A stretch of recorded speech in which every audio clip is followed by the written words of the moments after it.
Lorraine Hansberry, world-renowned author of a popular play, A Raisin in the Sun, a groundbreaking piece that ran miles in the marathon that is racial injustice. Lorraine is looked at today with the big names of civil rights activism. But that is not where our story begins. Way back when Lorraine was just 7 years old in 1937. Even before then, Lorraine was born in 1930, youngest of 4 children. Her mother, Perry Hansberry, and her father, Carl Augustus Hansberry, raised their family in Chicago. Her father, Carl, founded Lake Street Bank, one of the first banks for African Americans in the 30s to 40s. Keep in mind, at the time, African American voices carried substantially less than the rest of Chicago, whether that's political or just mundane tasks, but most of all, as far as property and real estate. That's partially why Lake Street Bank was so influential. Also, during this period, many major Chicago institutions were expanding. Many people were displaced, but they called it rehabilitation. The majority of those who were quote-unquote rehabilitated were African Americans. They were usually sent to large public homes or had to survive in poverty. The Hansberry, money-wise, were pretty comfortable, and they, like many black families, were in search of a home. The family sought residence at 6140 South Rhodes Avenue in Chicago. Carl, being a real estate developer, was rather excited to have this opportunity. This building, since 2010, has been labeled an official Chicago landmark and was inspiration for Lorraine's famed play, A Raisin in the Sun. The family was moved in and ready for action by 1937, when Lorraine was 7, and had around a year of grace, but that's when things got sticky. Harassment from neighbors became almost a weekly tradition. The racially motivated neighbors sometimes even came to violence, but we'll talk more about that later. First, we're going to talk about redlining. Redlining is an act of denying a person a loan, even if they are qualified to receive one, due to a severe factor. They essentially divided the city into a scale, most hazardous to least. And guess how hazard levels were decided? The race of the population. But it did not end there. Not only were they classified, but their classifications had many issues involved. One being, if you were in a, quote, hazardous region, banks could deny you loans. Living in a declining area justified you ineligible to receive loans, resources, and many more basic human needs. Along with redlining, the world was faced with more racial roadblocks. The Jim Crow laws were set in place and were at its peak in the 1940s. These laws took segregation to a whole new level. They segregated schools, libraries, and even playgrounds. They instituted colored versus white signs in public areas. This family was quite literally living in a racially discriminated apocalyptic society. Carl Hansberry was a real estate developer, so this outbreak was difficult for the family. The neighbors' harassment had reached an all-time high, and at this point in 1937, a brick was thrown through their window. The neighbors' anger was fueled by the thought of the Hansberrys breaking the all-white track record of this building. The family went against the racial covenant that was placed on the property. So this brick set out the domino chain. Like, would you stay in your living situation where people wanted to kill you if necessary to rid of your company? Would you sit still? I think not. That sparked 3 years of intense racial battle for this historic family. Let's meet a very important person in this story, Joseph Lee, who was a white homeowner in a neighborhood near Washington Park, Chicago. He also led a quite successful life, but he then caught word of some broken racial covenants. He learned that the Hansberrys were indeed disobeying these racial rules. Joseph took immediate action, hoping to rid of this innocent family. He used the racial covenant to enforce eviction upon these helpless people. He used and abused a right he was given by prying rights from another. So, Carl acted on his responsibilities to protect his family, his people, and his pride. Because silence is the stem of ignorance, and he wasn't quite ready to give up the fight. 3 years. 3 years of struggle, pain, and unfair treatment.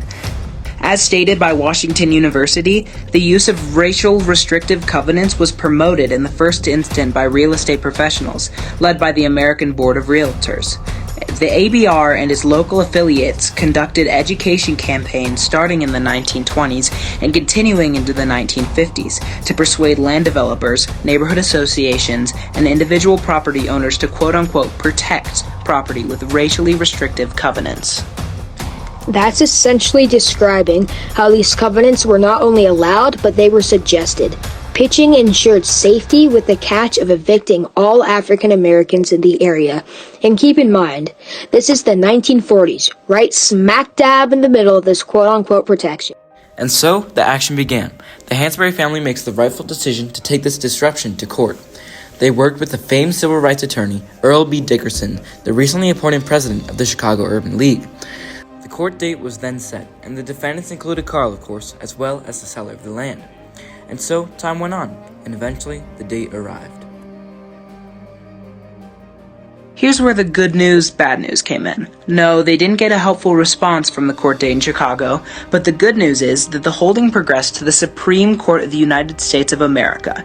This case was just taken from a level 2 to a level 10 in instance. The date was October 25th, 1940, when it occurred. The court holding was as follows. The Due Process Clause of the 14th Amendment prohibits a judgment in a class action from binding an individual whose interests were not adequately represented in the class action. With Chief Justice Charles E. Hughes leading the case, the process was issued, and after a long, difficult court date, we finally got no answer. It wasn't until 18 days later, on November 12, 1940, that the court came to a decision. According to U.F. Davis Law Review, the United States Supreme Court reversed holding that the state's court's application of res judicata violated the Due Process Clause of the 14th Amendment. The court stated that members of the class in Burke v. Kleeman would have conflicting interests. Some signatories to the covenant would have wanted it to be enforced, and some signatories would have not wanted it to be enforced.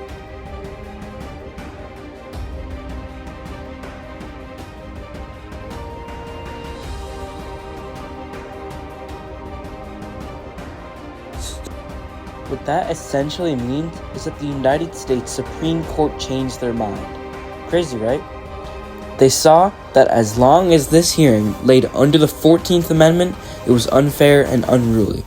They thought that racial covenants violated the rules stated by the United States of America. And thank goodness this was so. As far as African American rights go, this was a huge step for this community. There are so many examples of these triumphs across the world at this time, even when the Jim Crow laws were at its peak, like we said before. This was a win for mankind as we know it. But here is where things get quite sad. You know, there's a reason Lorraine wrote A Raisin in the Sun. These difficulties were far from over. Even though the court case was successful, the court decided that racially restrictive covenants went against previously created laws. Not much truly changed. It isn't as if racism was suddenly outlawed. This is partially why Lorraine decided to make her famous play. She took her real-life experiences and used them to spread awareness, so that no 7-year-old girl would have to fear for her life. For those of you who aren't familiar with the story, it follows a family who just received $10,000 in life insurance, and they were deciding as a family what to do with all that cash.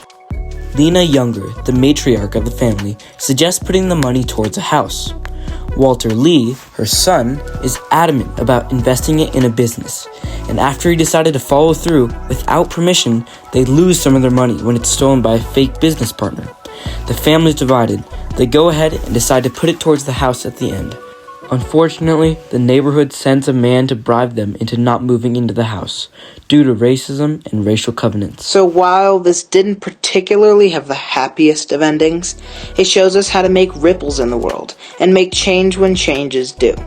If we continue to act on the rights we possess, and push forward with conviction and responsibility, sometimes it just takes a push in the right direction to make huge changes in the world. Change doesn't always announce itself loudly. It often begins quietly, with a single choice to act rather than to stand still. And while the path forward isn't always easy, history shows us that those who persist, who hold on to their convictions with unwavering determination, are the ones who shape the future. The ripples we create may start small, but they expand outward, touching lives and inspiring others in ways we may never fully realize. With the Hansberry's persistence and bravery, their courage not only helped dismantle restrictive covenants, but also inspired generations to keep pushing for equality. As we reflect on this legacy, we may carry forward the spirit of resilience and continue striving for a world where opportunity knows no barriers.